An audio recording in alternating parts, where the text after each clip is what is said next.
We need a Prime Minister that's not going to write a check and say, now you're on your own. We need a Prime Minister that's going to have dialogue and open discussion with each of the provinces and each of the areas that have a need. It is noted here that Nova Scotia has the highest demographic, and that we need funding based on that rather than on population base. We know that we have a shortage of doctors, particularly in the rural area. The NDP will put in 7,000 new doctors and nurses in the areas and open up over 200 collaborative clinics across the country so that you have access points to go to. We're going to increase on our capital expenditure for infrastructure, housing and supports for keeping people in their homes and building seniors residence. We are too going to have a pharmacare program that's put in place and bulk buying for pharmacare. We know that we need to have a pharmacy plan that will meet the needs of our aging population.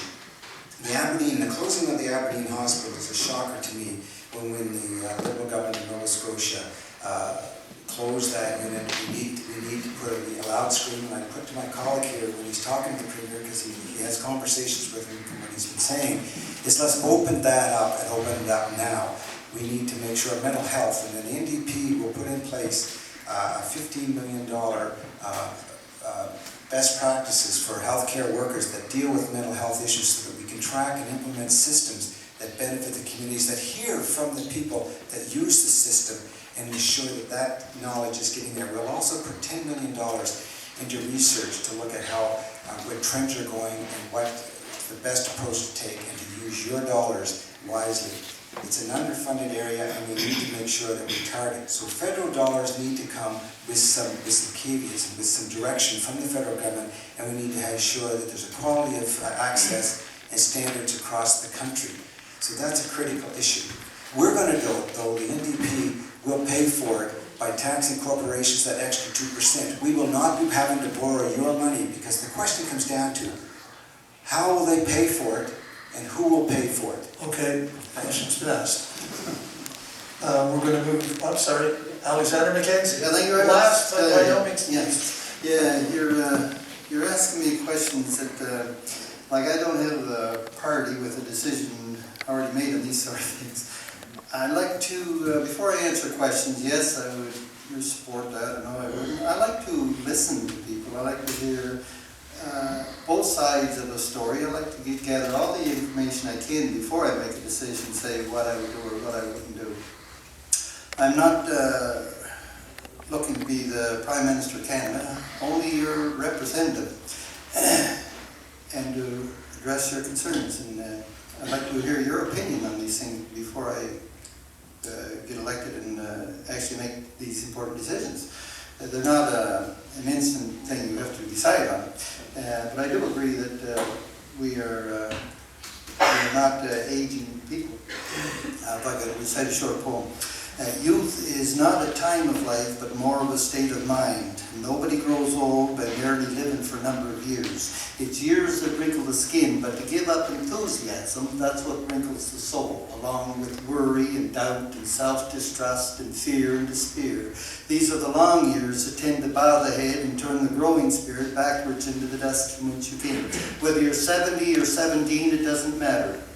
There is within every being's heart and mind that love of wonder, that sweet amazement of the stars and star-like things and thoughts, that undaunted challenge of events, and that childlike appetite for what next, and the joy and the game of life. You are as young as you make up your mind to be. Don't quit, don't give up, keep going, and elected and independent.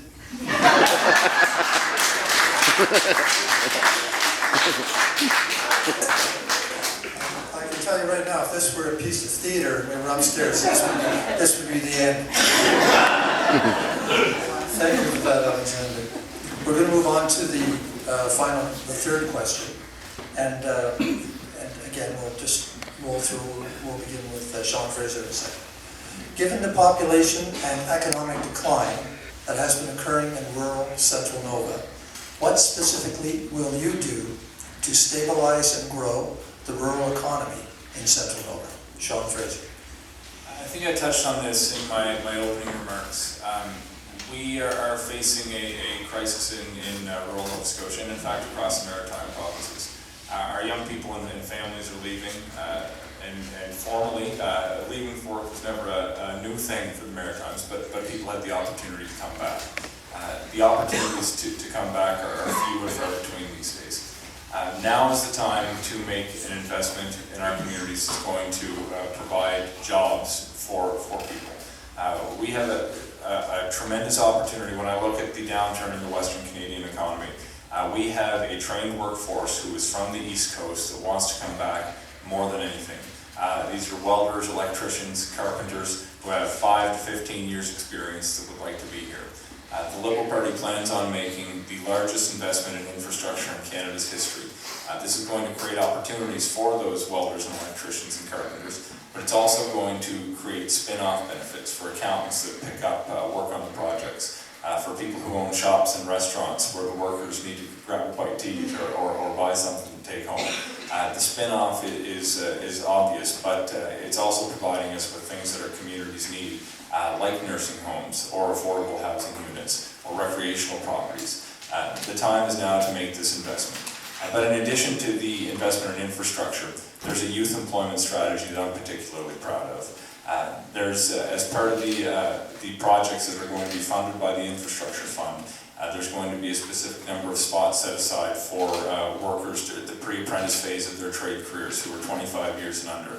There's going to be co-op work-study programs funded, which is particularly useful in Nova Scotia, where we have a number of excellent universities, but no work experience on the back end. There's going to be opportunities for people in business, science, math, and technology to get their first professional experience right here in Nova Scotia.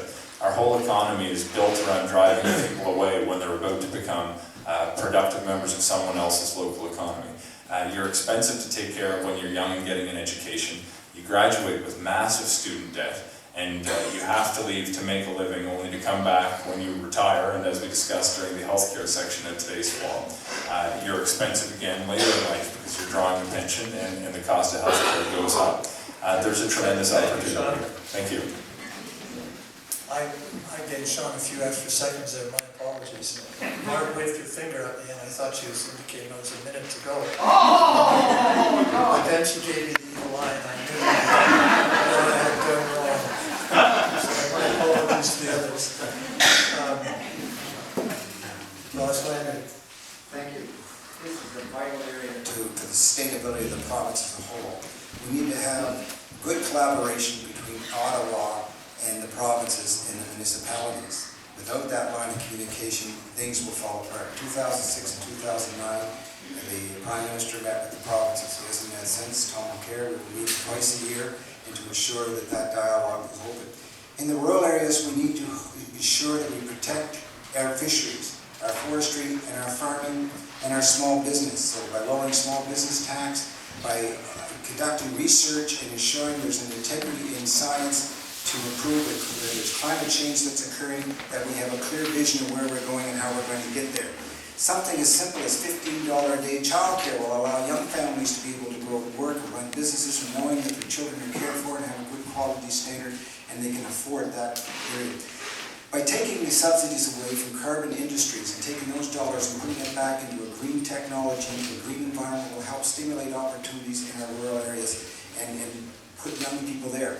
The film tax credit was an excellent way, and I noticed going along the Eastern Shore here, a vast number of people that utilize that service, only for it to be taken from under their feet, when we knew that that was an integral part of our economy here. So it's things like that we need governments to be aware and to invest in. When we talk about our youth, we need to have mentoring programs, co-op programs, and intern programs where they're paid and quality standards are put in place for them to have access. But you have to have training opportunities that look to the future and provide them access to that, and that ensures that they're able to get that education and be able to afford it and not be coming out with burden of debts. We know historically that the Liberal Party under the previous government, which is only about 10 years ago when they left, devastated the education system by taking hundreds of millions of dollars out of healthcare, transfer payments, and education. And now today we're forced, the Conservatives continued that and drove up the cost of education and access to this education. We need a change. We need a new vision. Thank you. Thank you, Ross. Alexander McKenzie. Thank you very much. Yeah, I would encourage people to start their own business. doesn't have to be a big factory or something like that, just anything. Sometimes all people need is that little push to go on their own and do something. Something is follow your passion, and you will succeed. People think, I can't do that, you know, that's a negative, and really a lot of people can do things when they realize that if they think they can, you know, they can follow through and really be creative and find things to do. There's a little poem: if you think you are beaten, you are. If you think you dare not, you don't. If you'd like to win but think you can't, it's almost a cinch you won't. Life's battles don't always go to the stronger or faster of man, but sooner or late the ones who win are the ones who think they can. So think positive. I would encourage people to think positive and follow their passion. Everybody's smart at something, and nobody's good at everything, but you can find something. I encourage people to start their own business. David Hashim. Thank you. Well, I guess I agree, with a lot of what both Sean and Ross have been saying. We do face a significant infrastructure deficit.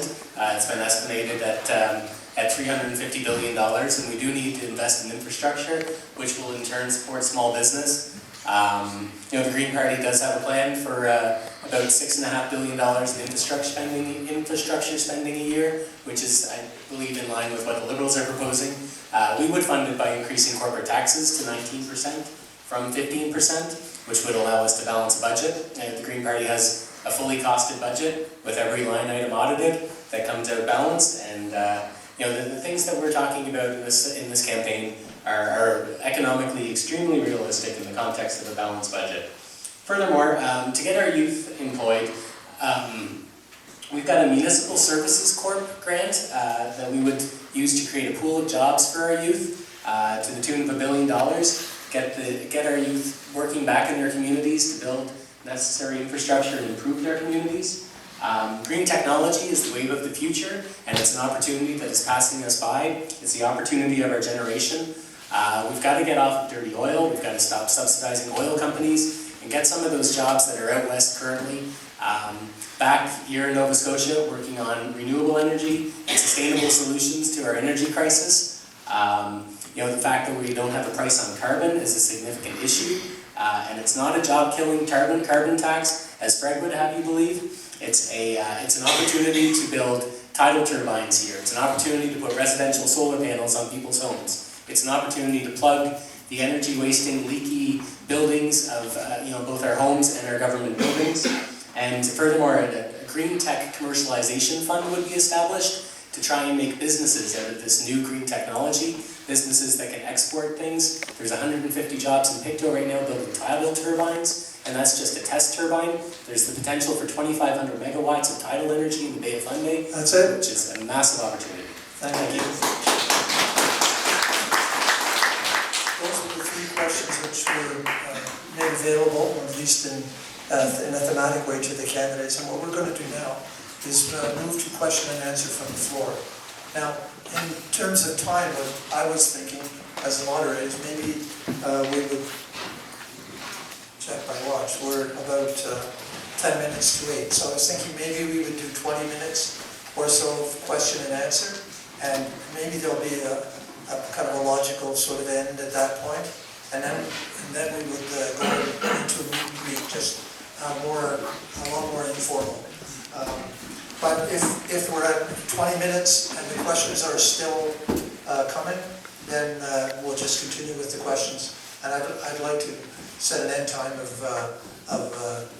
8:30, which would be 2 hours. There's a question. Oh, you want the first question? Me? Yes. I just want to ask a question. Okay. I just want to have the opportunity. Yes, okay. So what we're going to do is, please wait for the mic to come to you.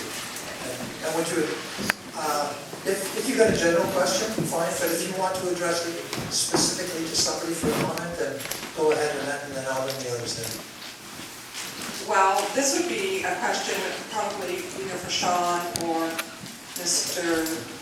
Landry, Mr. Fraser or Mr. Landry, because they both have said that they plan to increase home care services and nursing home beds and to be able to keep the seniors in their home. I'm not sure if they're aware that there is a very, very dire shortage of licensed staff, and probably a lot of them are going to be retiring in the next 5 to 10 years. And also, the home care wait for home support workers in this particular area is several months to give people home care, seniors home care. So what ends up happening is they're in hospital waiting for home support services because they can't go home without them. And also, and home support services is a job for the younger generation, and that seems to be depleting here in Nova Scotia. So I would like to know how you're going to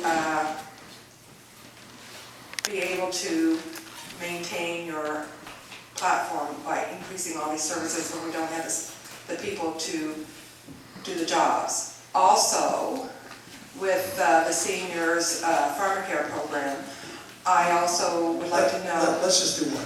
No, I'm just talking about polypharmacy and with the drug companies. Okay, can I ask that one later?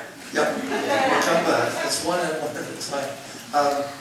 I'm either going to begin with Ross or Sean, and then I'll just run through the list. So maybe I'll just start here with Ross.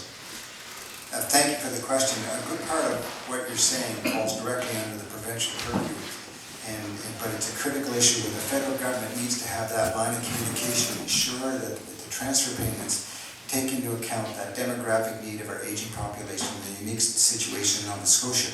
So funding would need to be put in place, and it's also, when you look at the capital spending for infrastructure, it provides a golden opportunity to solve many problems. One is by building new capacity, you will generate jobs and have young people around the community. It also means that in Nova Scotia, we have to, the province needs to get more immigration within the province because of the depopulation in the rural areas. So Nova Scotia gets roughly 2,400 people a year, and we need over 10,000 just to start to make a dent, and year in, year out. So one of the things from the federal government is take that step to bring in those resources. The other is to fund their capital expenditure to do infrastructure design and needs. And the other part is to ensure, when you look at licensed staff, is to put money into education and make sure there's access, so that money gets tagged into community colleges or out into the universities to get that training, but at the same time ensuring that when people come out, they're not burdened with such heavy debts that they can't get a start. So it's a multitude of many things that are happening there. The biggest thing is the open lines of communication between the provincial and federal governments, and then the municipal governments as well, to ensure, because it affects you directly. And you within the community is to make sure that your voices are being heard and what the priorities are. Thank you. Alexander. Yeah, well, I was just. No. I'm going to give everybody a chance. Okay, I missed the question. I'm sorry. I went to sleep. No. What I'm going to do is, if you direct the question to somebody that's going to generate a list, for me, I'm going to give everybody an opportunity to answer. Oh, well, Yeah, that's only fair. So, okay, you were talking about young people not filling the roles, or being there to fill the roles of healthcare and that. Am I correct in that? That's what your question was, right? Yeah. Yeah. Okay. Well, my daughter's right here. She does one of them jobs, so she knows about that. But there's still lots of people that look for jobs and look for training, and it's nice to know that there's jobs coming up at least. So I don't know what to say other than that. Like, I don't have a policy, like you directed your question in this way, but it's, let's hope people will jump in and fill these roles.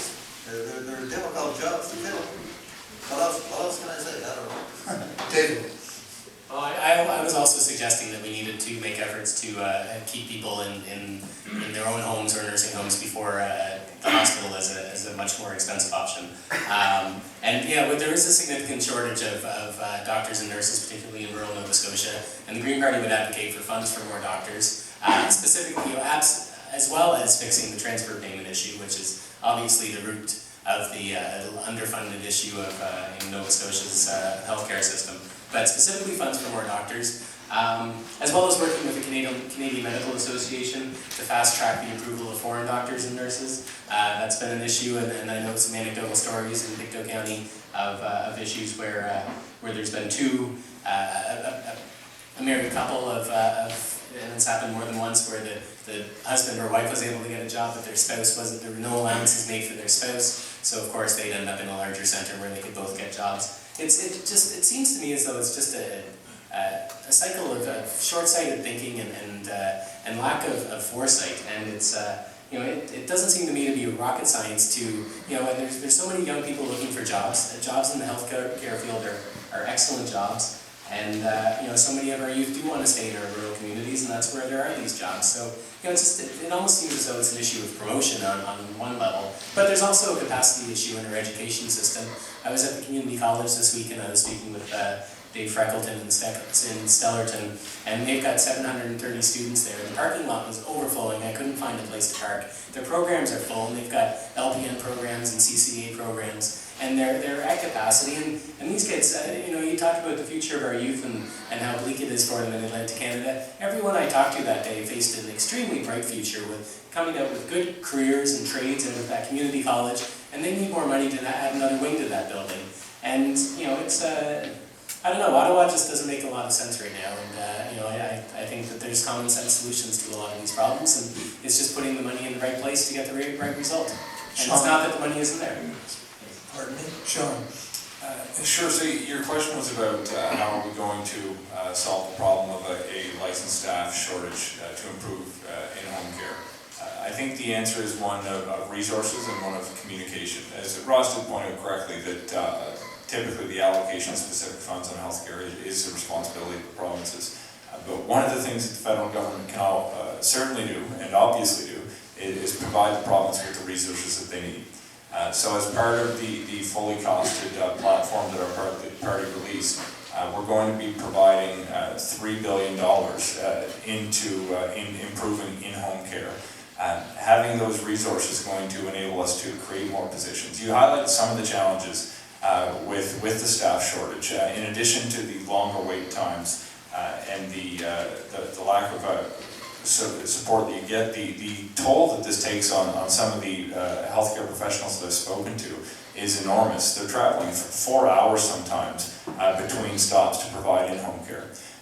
But in addition to the resources, one of the things we need to do is communicate, both between the federal government and the provinces, but also between the federal government and educational institutions. This is big in the nursing profession right now. We've learned recently about the switch to the NCLEX exam, through which nursing students have to gain a right to practice their profession. This has had a significant impact on the number of nurses that are actually licensed to practice. We're the only developed country in the world that doesn't have a national education strategy. We have a shortage of nurses, but a surplus in the teaching profession. If educational institutions cooperated with the federal government, we would have this information when you're going through university, and you'd be able to make up a decision as to what you wanted to do with your life based on a need in the private or public sector.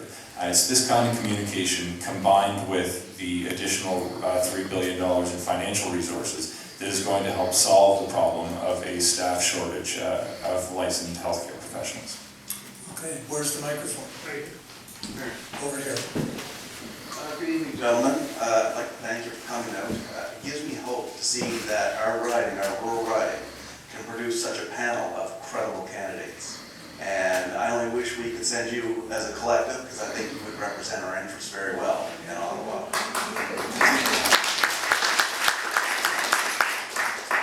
I would like to pose a statement both to the panel, and I would like to address the floor as well before I release the mic. And I'm going to limit myself to the task at hand. And the task at hand. Thank you, John. The task at hand is this election. And unfortunately, under our electoral system, we have an imbalance of power. And as is represented here tonight, we have four credible panelists vying for 60% of the vote. And we have our absent panelist carrying the other 40%. And if we do not coordinate and vote appropriately, we are going to have the same again as we've always had. I've always stated that Harper's never won an election. The other parties lose them. They have the majority of the vote. They're not organized, and there's simply too many of them. Unfortunately, Mr. Hatchie, I believe in Elizabeth May. I believe in your cause and your policies. But at this position, in most cases, a vote for the Green Party is a vote for the Conservatives. And that disappoints me in our system. That is the shortcoming of our system. Okay, John, I'm going to ask you to ask a question. Yes, well, my question would be, I guess more of a statement.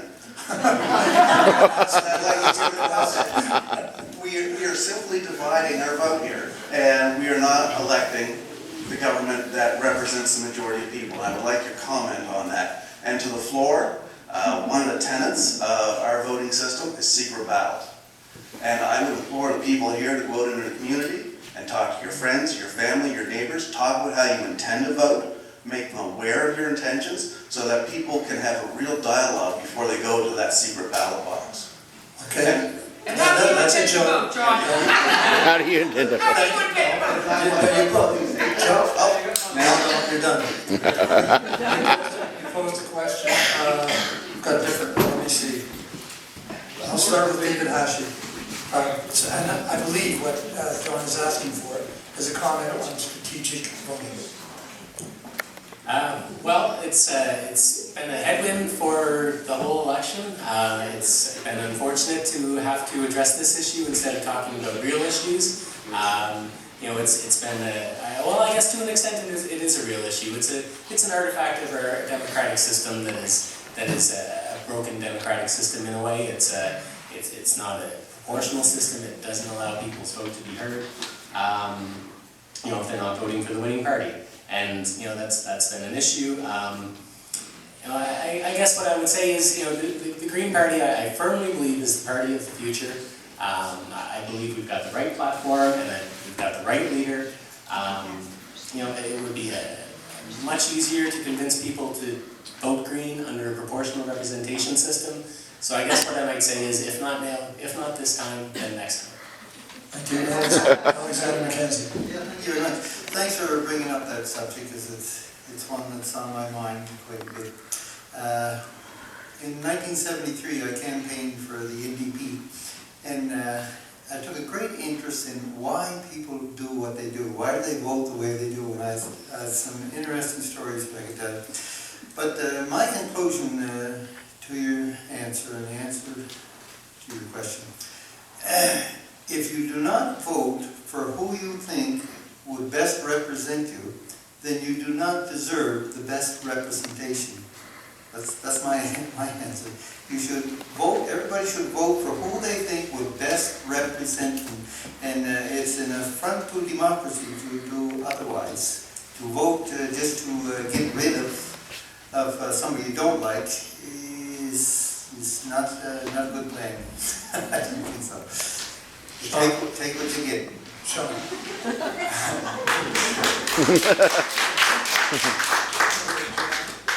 There are some real problems with our electoral system.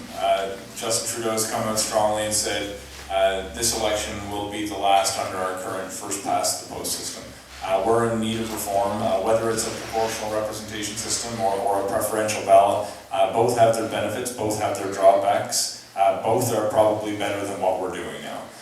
We need to look into which type of electoral reform we want to achieve and implement it for our next election. Unfortunately for this election, we're stuck with the rules that we have. And when I look at where we stand and the momentum that our party has in this riding, in this election, I know that we have the best chance to beat Stephen Harper. I know that we can make a difference. We're in a very difficult position because with a vote for some bright people on this panel, you'll make a point, you'll support a candidate that you like, but I'd invite you to do more than make a point with your vote. I'd invite you to make a difference because we can beat Stephen Harper. We are very close. Over the past few months, our volunteer base has grown, I think, by 650% over the last election. Our membership jumped from about 200 members to 700 members in a period of 3 weeks. We have incredible momentum, And from Gates Brook to Sherbrooke to River John and everywhere in between, more people come to our events than we expect, and I'm encouraged to do my part in my hometown and my home region to send Stephen Harper out of office. So I would invite you from the bottom of my heart to use your vote to make a difference so we can move forward and achieve meaningful electoral reform in the years to come.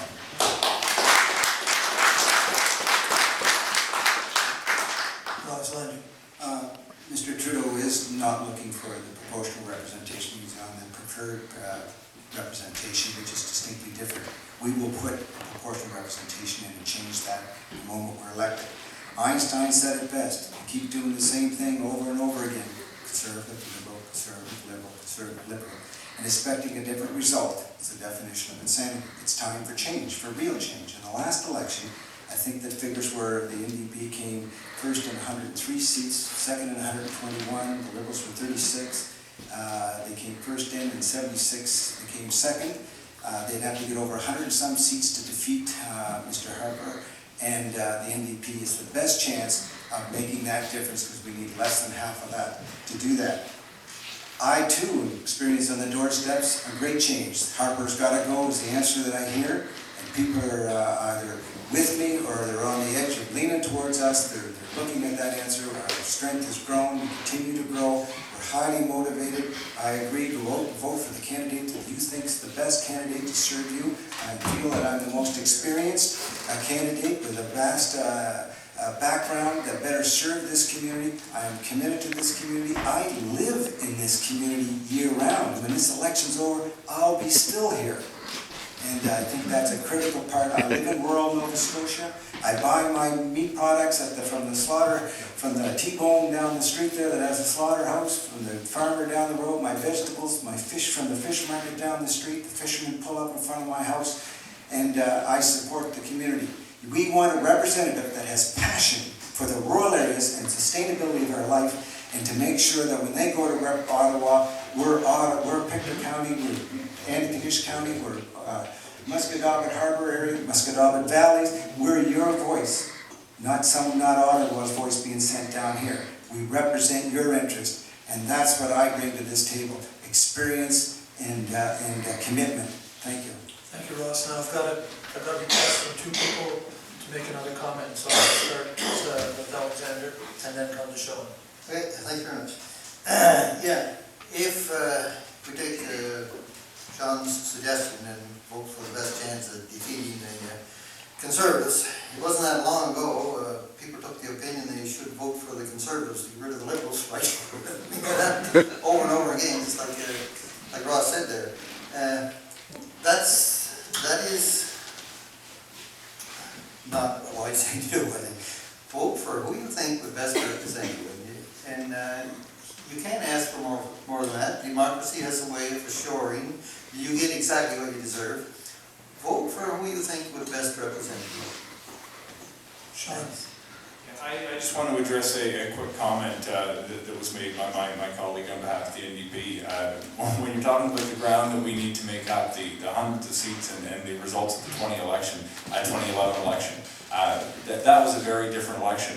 If I'm going by the 2011 record, I don't think the Jays are making the playoffs this year, but look, here they are playing tonight. The fact of the matter is we are on pace to do this, and I appreciate the points made at the table, but I'm not just asking you to park your protest vote here. I think one of the reasons that we are on the verge of winning this election is because we've run a heck of a campaign, both on the national plane and locally.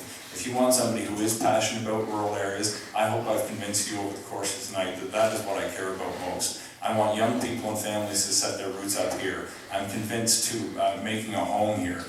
This is where I've always had my home. I've spent a few years away, but never before has my heart left the country in Nova Scotia. I think I'm going to make a talented representative. I'm going to work tirelessly to improve the quality of life for the people who live here now and welcome those back who've been forced to move away to make ends meet. I've got another comment from Ross. This election is about which candidate will represent your interest and be a strong voice. That's what this election is about. If you go by the polls are skewed, they draw conclusions. And when I talk to people on the doorsteps, they don't necessarily have a house phone.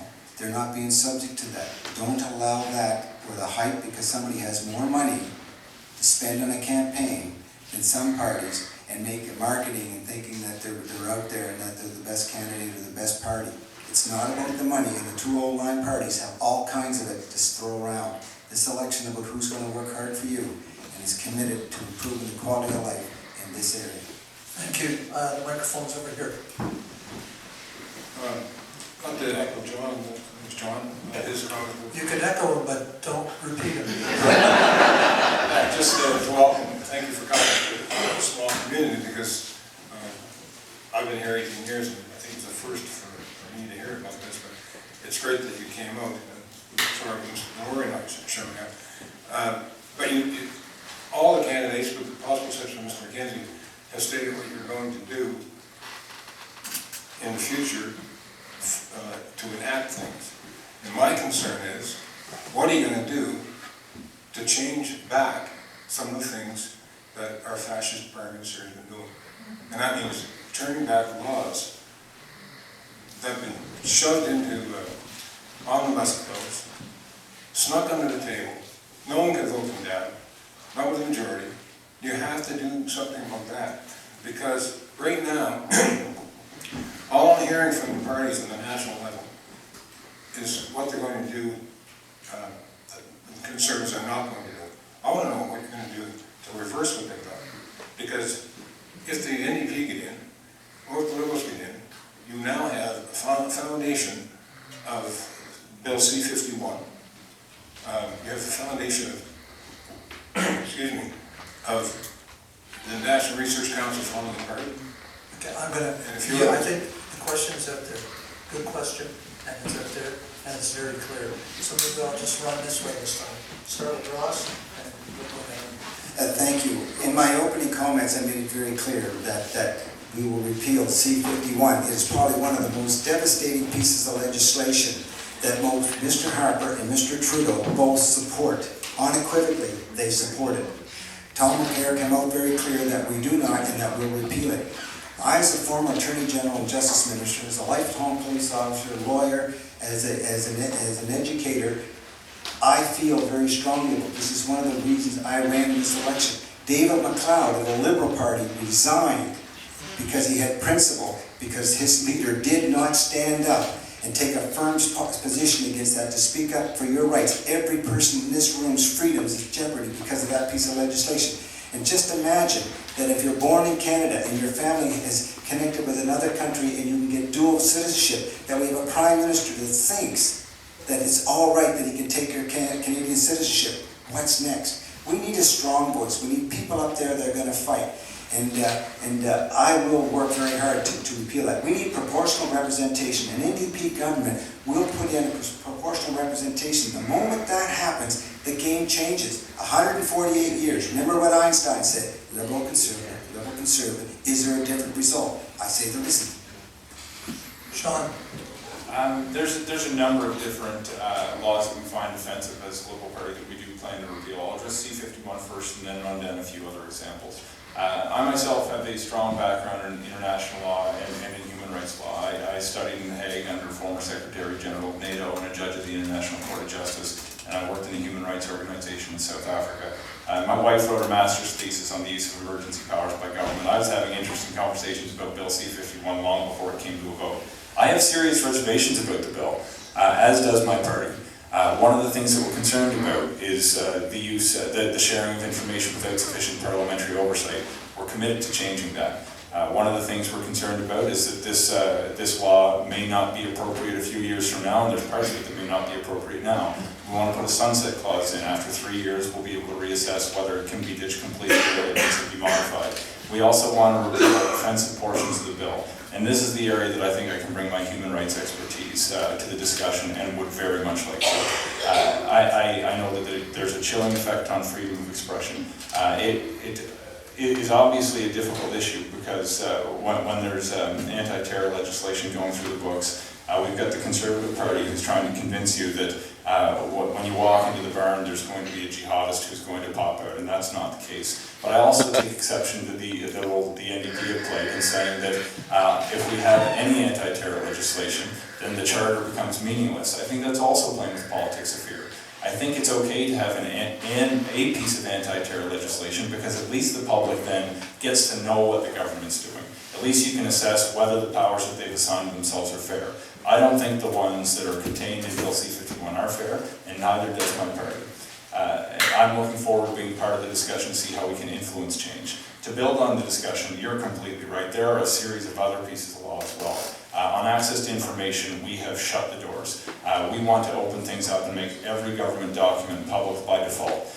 We want to repeal any regulations that prevent the sharing of information by scientists. We want to appoint a chief science officer to ensure that science is able to be freely shared and that all decisions are made based on evidence. We want to roll back the bump up to the tax-free savings account, which favors the wealthiest Canadians. We want to change part of the income splitting policy that also favors the wealthiest Canadians. I could go on, but I'll cut it off there. I know you could.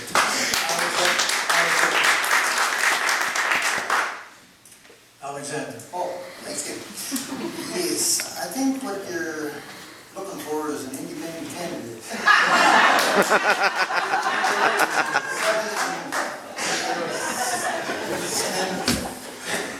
Stand along and speak for you. I'm going to tell you the story. I went to Ottawa and protested in front of the Parliament building all by myself there one night. And I stood there for 7 days. I would stand from till the street light went out until it came back on again. But anyway, I had a sign, equal rights to all Canadians. That's all I was asking, was to be treated equal. And I was ignored, I get emotional, and disrespected by the people we elect. And when I went there, I looked at these grand buildings, and they looked very majestic, these big stone buildings. But after I was there for a couple of days, I realized what I was really looking at, as long as there was even one person demanding equal rights, what I was really looking at was a stone foundation with a roof on top, a country in its infancy.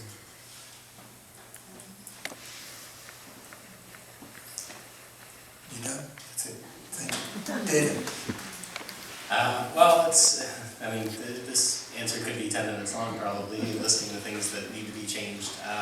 I'll point out the Green Party has publicly available, it's Vision Green, it's available in between elections. It outlines the direction of the Green Party's policy. We're a very transparent party, and I should do a word search in it, or a word count, and see how many instances of repeal or reinstate are in this document, and I'm sure they number in the hundreds. Harper had said when he's done with Canada, we're not going to recognize it, and unmaking the changes that he has done to this country, it's going to take a lot of work. And I think the most dangerous of some of the changes that he's made has been these trade deals. It's not too late for the TPP, but the Foreign Investor Protection Act, even the name of the legislation, the Foreign Investor Protection Act, it's favoring foreign investors at the expense of Canadian sovereignty and small business, and we're stuck with that one for 31 years. He signed that unilaterally, and there's no option to get out of it for 31 years. So, I think that's why Elizabeth May has called to stop Harper, and he does need to be stopped because he's done some things, from the census to CBC, the scientists, to the Fair Elections Act, closing of veterans' offices, the things he's First Nations. Maybe I'll take this moment to say that we really, really need to initiate an investigation into missing and murdered Aboriginal women and implement the findings of the Truth and Reconciliation Commission. I could go on and on, but it's going to take some work, and the Green Party would be there to do that. I've got a point of clarification, I think, from Ross, I believe on Sean's remarks. Ross. Yes, it's dealing with that the NDP is a member for any anti-terrorism legislation. The issue and the question that was posed is about leadership and about Mr. Trudeau, at the time that he made the decision in C-51, he based it on what public opinion would be and how that he would be seen in relation to public opinion. Tom Mulcair stood in principle right from day one and made clear his position that it was wrong, wrong, wrong. 4 previous prime ministers agreed, 5 Supreme Court justices, a number of academics, and I just want to give a little clarity about myself personally. When 9/11 struck, I was involved in the thick of it in dealing with, helping with the development of the legislation and dealing with the development of the training model and module for all police officers, government officials, and academics in Canada to explain that legislation. It did have a sunset clause in it, but what the Liberals are saying in regards to this, it's about not taking control and leadership about our basic human rights, and they're not negotiable, they're not debatable, and we will not stand for 1 minute to allow that to be tacked under the Constitution. So I stood as a member of the RCMP in regards to 9/11 and helped with that process, and very proud of the act that we took in regards to that, and I will stand for appropriate legislation that protects us. We need to ensure that our internal security is improved so that when we're taking people into this country, they will properly vetted, and we need to re-establish some of those parameters and ensure that our law enforcement and our military service can meet the expectation when we get back to being peacekeepers and look at it from that perspective, and we'll have a better recognition worldwide and be under less threat. So it's a matter of stop the bombs and get home and do what we do well and be peacekeepers, loving people and caring for others. That's what our strength and our quality is, and that's what I'm proposing. Okay, I'm not sure what that clarifies. Sean has one, maybe this will be the last remark, and then... Sure, I'll keep it short. I think the notion of saying anything because it's politically convenient is a bit rich. If we take the Trans-Pacific Partnership as an example, it was in August that Tom Mulcair said he was enthusiastic about the deal. And just a week ago, he said he was going to get rid of it or refuse to ratify it before he'd even seen the terms. I think if there was ever a political play to try to create a wedge issue, that was it. So I don't think it's quite fair to say that one party said something that was politically convenient when they maintained their position the entire time. But anyway, thank you. Thank you, Sean. We're just about 8:24, which is close enough to 8:30 for me. I would like to thank, first of all, the questioners. My apologies to Lena for not getting around to it, but you can do it in a minute, just one-on-one. And to the audience for attentive listening. I mean, you could feel the listening, if you can say such a thing. It's a very attentive audience, and then I think the questions, carried the ideas forward in a way that we need to explore. And finally, of course, to all of the candidates, as I said in the beginning, it's a very rich kind of giving, and a very rich and wholesome gift that they give to us when they allow their names to stand. And I want to thank you for that.